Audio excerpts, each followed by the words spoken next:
This show is supported by you, our listeners. Stick around till the ad break to hear more about that.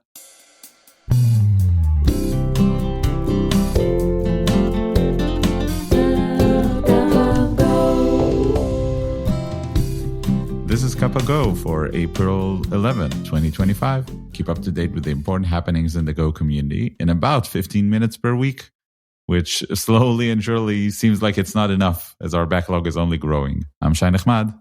I'm Jonathan Hall. What are we doing? Are we just tossing every odd item out of the backlog? No unlucky news? I think that's the way it works. Yeah. That's what I do with resumes. I deal them like cards, and then every third one just... Wouldn't want to hire any unlucky people. Of course. We have a lot to talk about today. But first, we should start with a correction. Yes. We're not always right. We're not, sadly. Well, Jonathan isn't. No, maybe you're always right. So last week we talked about Yoke, and I made the comment that it is not a Helm replacement because it works with Helm. I was corrected by our listener who submitted the project.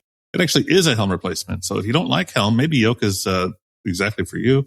Just a quick correction there. Check out last week's episode for a full description of Yoke. Wow. I wonder how much traffic it will drive if we actually correct all the wrong things we've said over the last 2 years. Check that out on our second channel where we correct all of our things. The Cup of Go show. There's a podcast my intro to podcasts was my brother and me, and their show that's called The Adventure Zone, which is, if any McElroy fans also listen to our show, shout out. So they have a show called The Adventure Zone, and then every 50 episodes or so, they have a behind the scenes that's called the Adventure Zone, which I really liked. Anyway. Well, sorry for the mistake. Yeah, sorry for the mistake. Thanks for accepting our sincere apology. In other news from our listeners, we got a great email from Gabriel Algendre, I hope I said that right, who says he's going to be speaking, along with his colleague Sebastian Ferrar, at Gopher Camp in the Czech Republic. And they learned about Gopher Camp from this show. So that's really cool to hear that we're making an impact. Not only are people going to Gopher Camp because they heard of it on the show, but somebody's speaking there. So they'll be speaking on the topic of why your code deserves better and why you should give it a linter. So I'm a big linter fan. We had Eldaz on the show a couple weeks ago to talk about Golang CI lint. I talk about, I sing the praises of linters a lot. So unfortunately, I won't be able to attend this talk. Maybe there'll be a video online I can watch later. If you'll be in the Czech Republic, I should figure out the dates of that thing again. And like always, whenever there's an interesting person coming in, to the Slack, or we find their blog post or any of their mentions, I go check out their personal blog if they have one.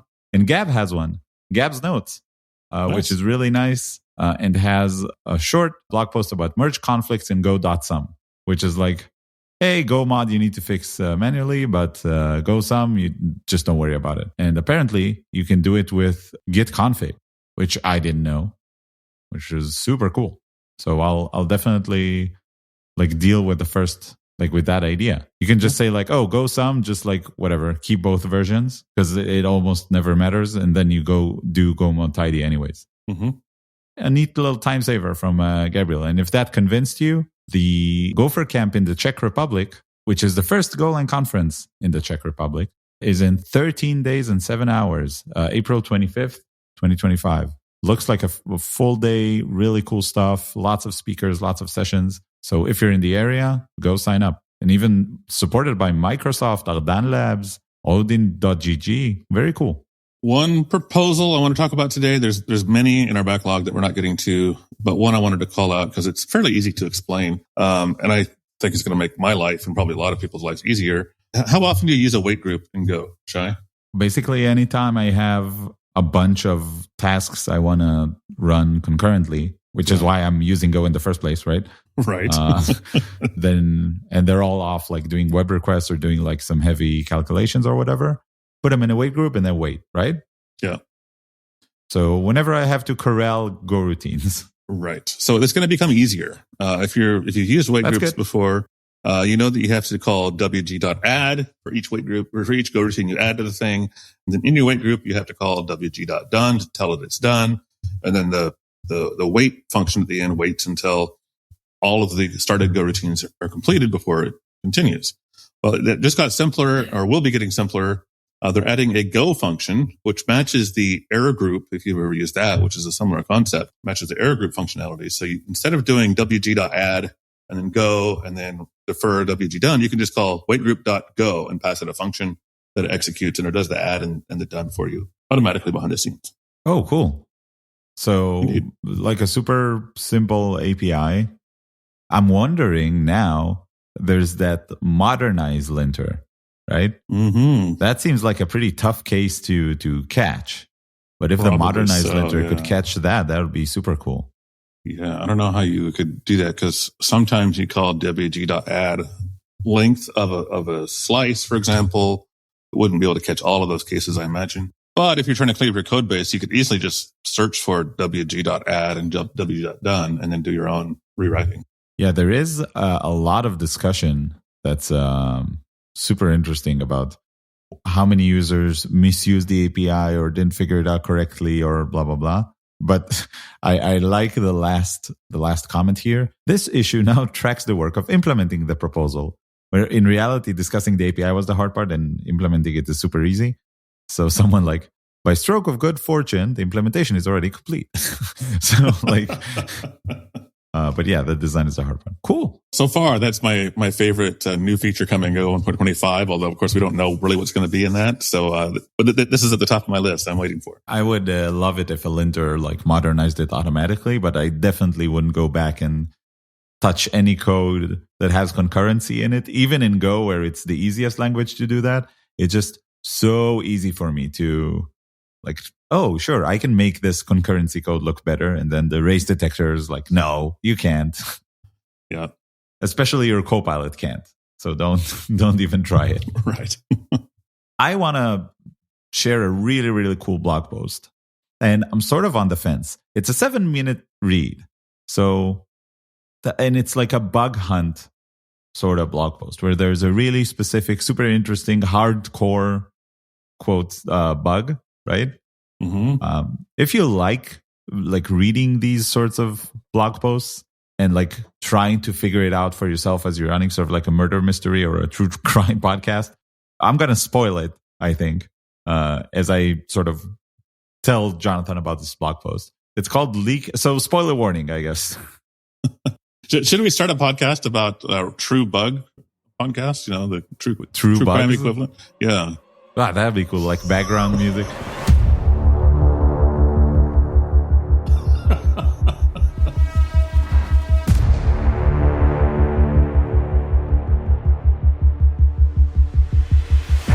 April 1st, 2025. An empty runtime. Alarm bells. Elad Gavra from Cyclo was hoping to just have another calm day at work when suddenly he got a conversation with the customer success team. We think we have a problem. This summer.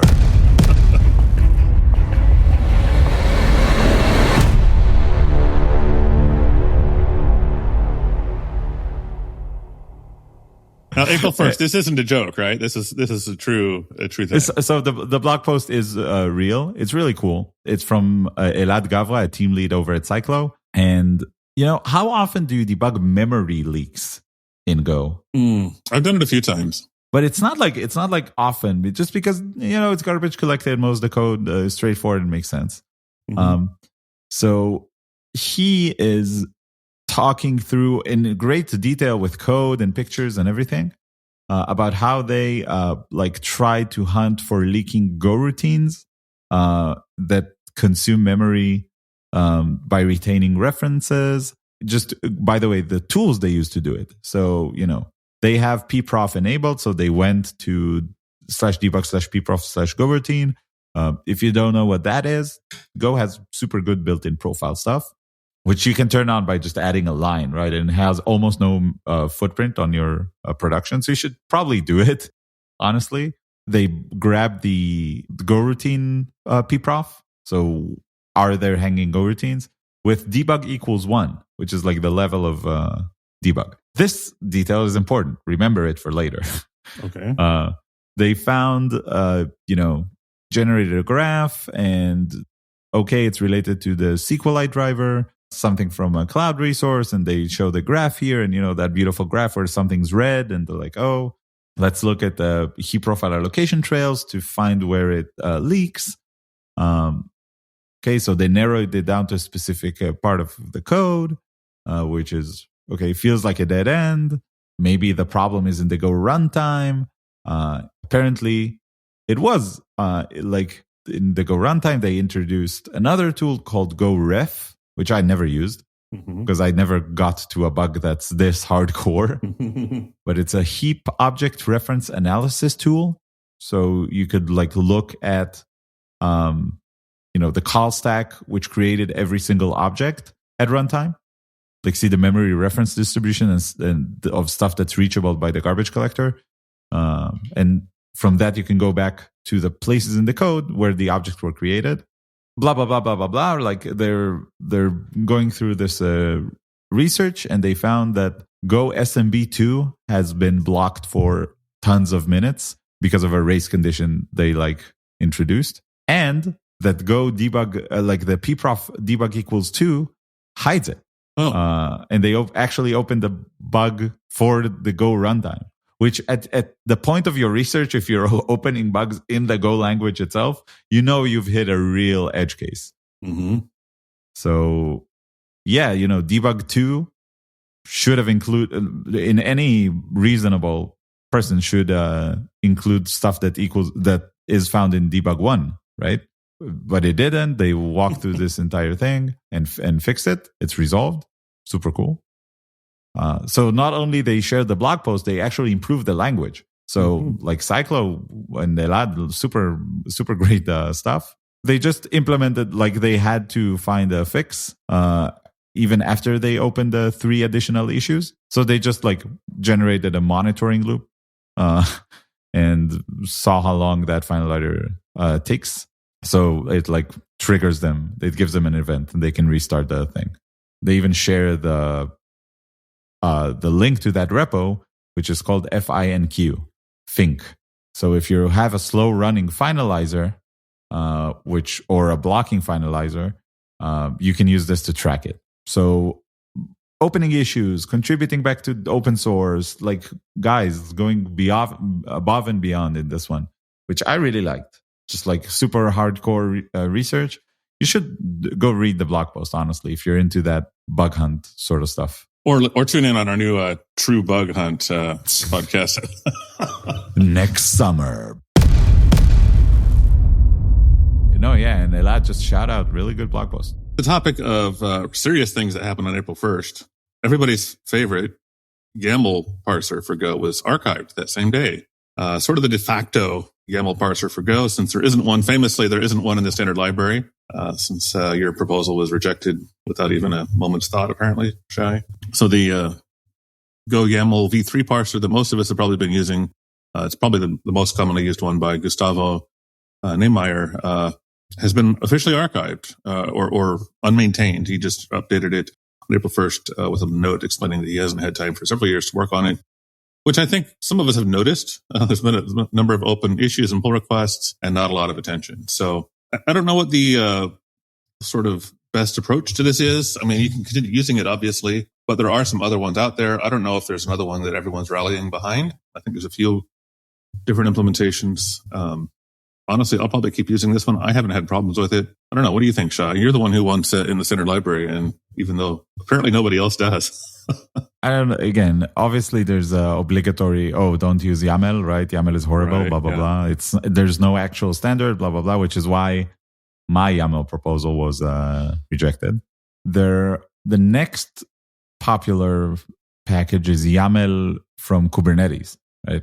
So this is the Go. I think it might be less common in terms of how many times it's been imported, but by the runtime seconds in real life, marshalling and unmarshalling Kubernetes stuff into YAML probably happens so much just because there are so many Kubernetes clusters out there. I would go with that just because you want to flock towards the most popular one, even though the latest release was October and it's April. I don't know, is that good? Is that bad? It's more recent than the latest real release of this one. which was over 2 years ago. The previous one was 2021, right? I am having a hard time believing that since October 24th, 2023, there haven't been any interesting security fixes found or anything like that. Maybe it's because there's not enough attention behind this library, but that's...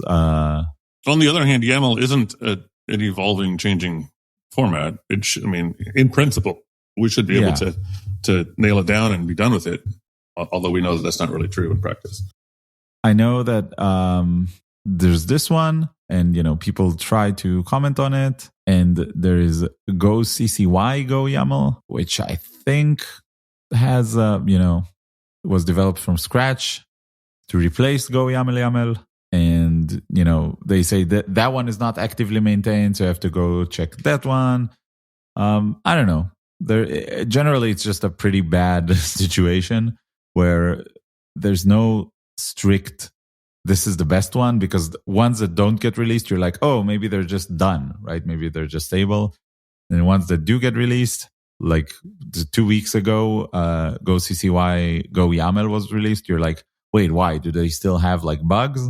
Generally not super happy with the situation. And whenever next time I'm going to do YAML, I'm just going to try to make sure that I'm using only the simplest features, just to not run into any edge case. That's, I guess, my best recommendation. Don't try to do anything funky with YAML. If you find yourself in this situation where you're doing that, reconsider.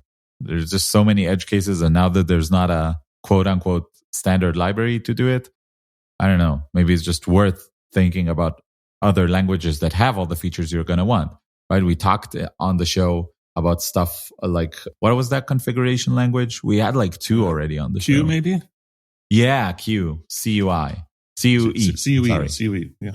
That's like configure, unify, something, execute, which is a good way to define like schema, data validation, configuration, scripting, all these sorts of things, which like you might do with YAML. And, Q knows how to read and write YAML. Or maybe if you're like super hardcore, maybe you need a protobuf in reality, and you've just been using YAML to hide it. Like, I would seriously consider doing something else, which I wouldn't recommend if you were just using JSON, right? Like, if you're just using JSON and that's fine, you're working with other web stuff and it just works for you, fine. But if you're using YAML to configure stuff... Someone needs to standardize a middle ground between JSON and YAML. It's basically JSON with comments and a couple other nice things from YAML without all the 16 different ways to quote multi-line strings. I don't think it's possible at this point. No, I don't either, but it would be nice. But one final comment is, if you do configuration, YAML is not a great option for you as well, because there is TOML, which is better and super standardized in the dev tooling community. Mm-hmm. For Pi project, it's already standardized. Like, there's no chance of it disappearing.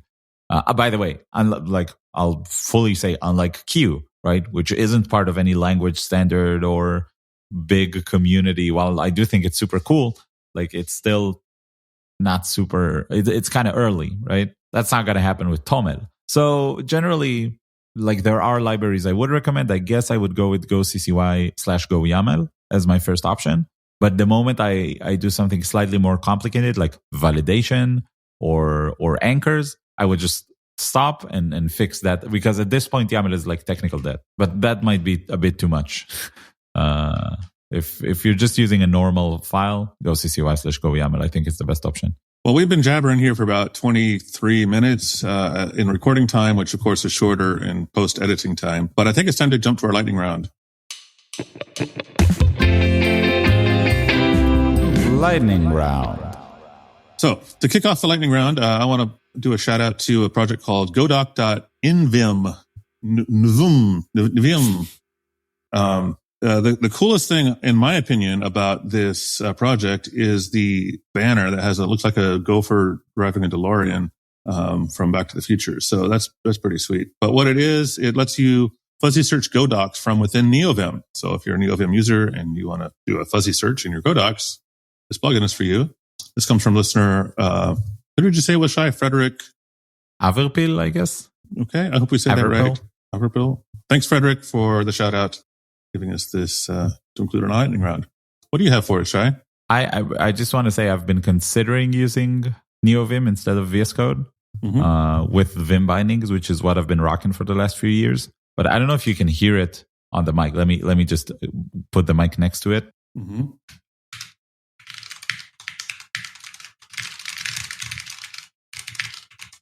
I have a new mechanical keyboard, so nice. I'm really trying. I've been relearning all my shortcuts and commands and whatever because it's a really funky one. It's a Moonlander, so I was like, let's wait with the new editor.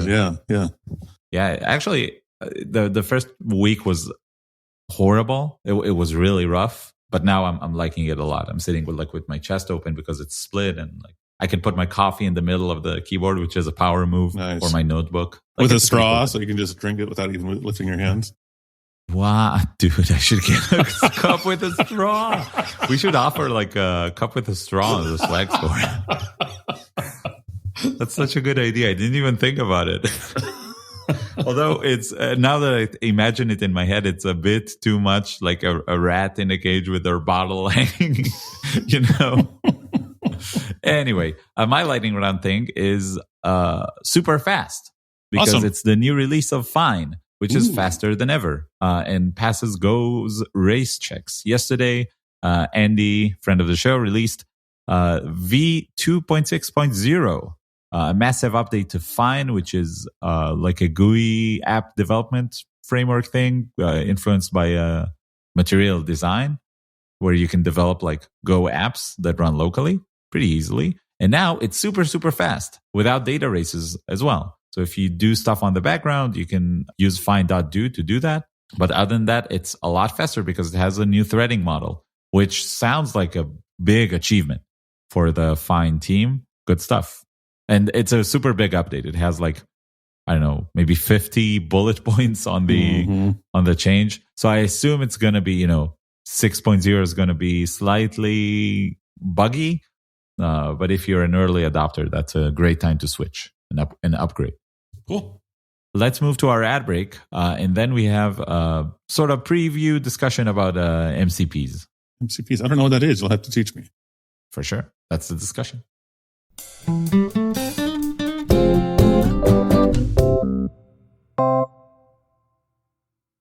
Welcome to our ad break.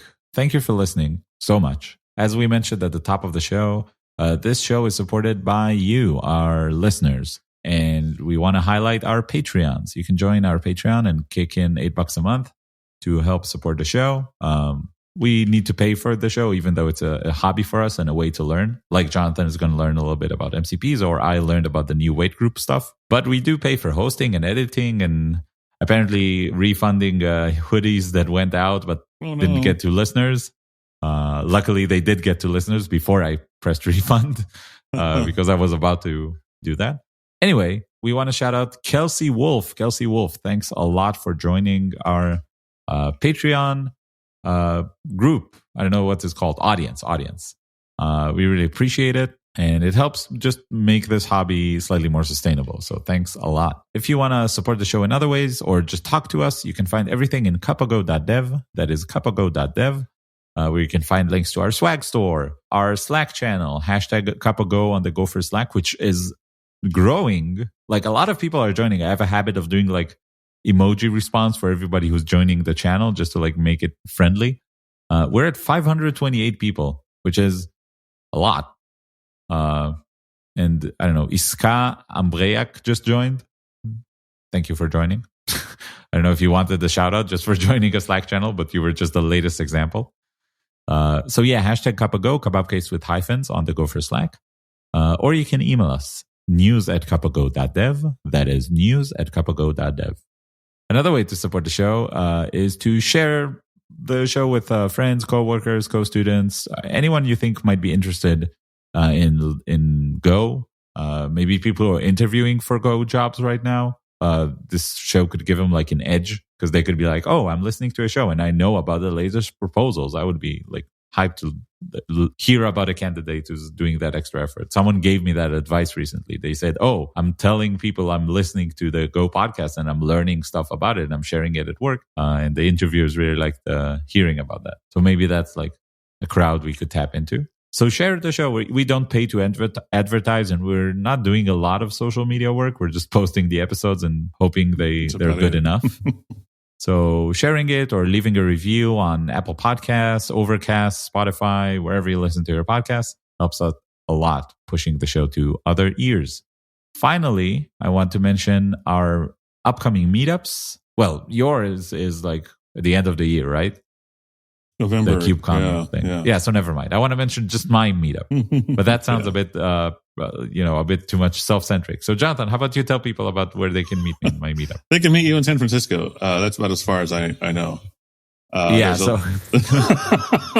Actually, that's almost as far as I know as well, because it's still brewing. But yeah, I'm hosting, and we don't have a location yet, but I'm talking to a company that might help us get to it. But yeah, in the end of May, there's an event in San Francisco. Go meet up. And if you want to meet me there, because I'm the organizer and I think I'm currently the only attendee, although there are a few people who said they will come, feel free to join. It would be super cool. 2 hours. We're doing one live podcast recording and a talk that's to be determined. Talk to me if you want to find that slot. It's kind of awkward because there is a Go San Francisco group, but their maintainers are not answering. So if anybody knows them and could call them and connect us, that would be cool. Otherwise, Wednesday, May 28th, possibly at WeWork or maybe at a cooler place if I can make it happen.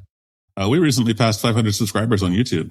No kidding. Yeah, it's such a redheaded stepchild of social media for us that we don't really pay much attention to it. But people are listening there. So if you're a YouTube listener, thanks. Damn, that's super cool. 508 wait, am I subscribed? I don't know. Yes, I am. You better be. Cool.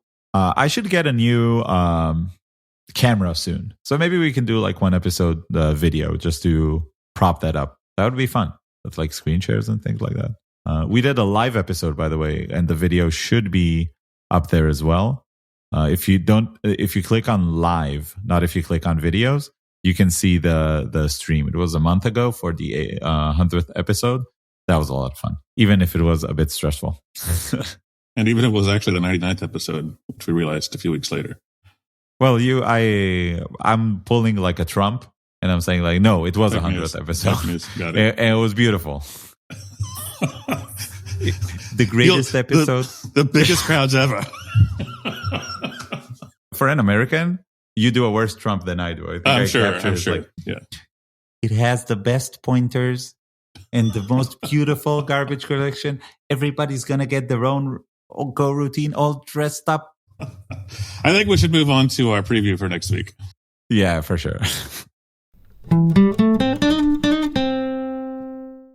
So, Shai, I understand that we're talking about MCPs. It's some sort of, is that a metal band? What is that? So not only MCPs, also A2As. Does that help? No. So it's very simple. MCPs and A2As are ways to integrate your AI LLM into your APIs, your DBs, your web requests, your local files. So it's super simple. Join us next week in LinkedIn Brain Rot, the show. Obviously LLMs have been a super big topic, right? I'm literally working at a Copilot AI security startup right now. But even beyond the bubble of where I work, MCPs, which is Model Context Protocols, have been making the rounds and have been super interesting recently. They've just exploded in popularity. I don't know if it's going to die next month. It might. But there have been 2 big announcements. So I'm going to give you the preview of the announcements, but I want to dive into a few projects, actually use them, and maybe even develop an MCP myself before next week, so I can be more informed about it. Also, I want to ask our community on Slack to share if they've been working with all these stuff like MCPs or A2As, so we can highlight it next week instead of just randomly highlighting a few projects. If someone's actually used it, that would be interesting. What is this? It's like a client server. MCP was introduced by Anthropic. It's basically a protocol, which is like a standard, but it's just by Anthropic. So it became standard just because they're popular, which it gives your LLM a way to talk to data sources and tools, right? And you expose specific capabilities through the MCP protocol. MCP protocol? That's stupid, right? That's like an ATM machine. Through MCP servers to give access to, the various services for your LLM. So you could, in theory, develop a model context protocol server for Jira, and then talk in natural language to your MCP server, or more realistically, the use case is your AI agent does that. And it provides, like, if you want to list all the issues in Jira, you talk in natural language to that MCP and it translates it to the actual thing that talks to Jira, right? An API call or whatever. Talk to databases, local files. The surprisingly, the most useful case for it, write and not read. So if you want your LLM to actually do stuff, like create emails or write stuff or buy stock or like do stuff for you. Let's say you want your, I don't know, AI agent to book you a flight or a meeting at a hairdresser, right? Relevant for some of us, if not everybody on the call. But, it has to go through a whole, like it needs to open the web and click on reserve and then check the prices. And like, there are many things you could put in the prompt, but it actually has to do stuff, right? Call the place, maybe transcribe the call, get your confirmation if that works for you, check your calendar. So MCP could help the LLM connect to all these sorts of things. That's in a nutshell. Got it. It was a huge announcement, and everybody and their mother have been developing MCP servers for their thing because it makes sense, right? It's like an explosion of APIs. It's like people are making the bet that LLMs are going to be the new internet, and this is going to be the new web pages, right? Okay. Everybody's been jumping on it. And then April 9th, just 2 days ago, Google announced basically the same thing, but with their protocol, which is called A2A protocol, agent to agent, which gives agent interoperability. And they announced it with contributions from 1 billion tech partners like Atlassian, ServiceNow. So this is the enterprise version of that, basically, where it's shipped with, McKinsey, KPMG, Atlassian, Box, MongoDB, PayPal, Salesforce, SAP, SAP integrations, ServiceNow. And it basically, again, allows support for agentic capabilities. So let's allow AI agents to talk to tools and even multiple agents to talk to a tool. So you have a remote agent over in Atlassian side, and you have your local agent running locally, and then you can talk between these two agents and like share tasks. So it's sort of like another network layer on top. I'm looking forward to next week to learn. Yeah, there's a lot of capabilities there, super cool, where the agents first have to talk to one another to figure out what they can do, and then manage tasks, and then collaborate, blah, blah, blah. Our spin on it is obviously which MCP and A2A servers and clients and tools have been developed in the Go space, because there are quite a lot, actually. There are like 7 Kubernetes ones, although I don't know why we needed so many. So I'm mostly interested to hear from our crowd. If you have used these technologies or developed a server just for fun or whatever, let us know. We'll talk about it next week. Well, I'll try to learn a bit more about that and share my thoughts on how it is to do it in Go. Looking forward to it. Yep. All right. Same time, same place next week. Hopefully. It's Passover, so the episode might move a little bit in the schedule, but hopefully not. All right. Happy Passover to whoever is celebrating. And I think that's it. Program exited. Goodbye.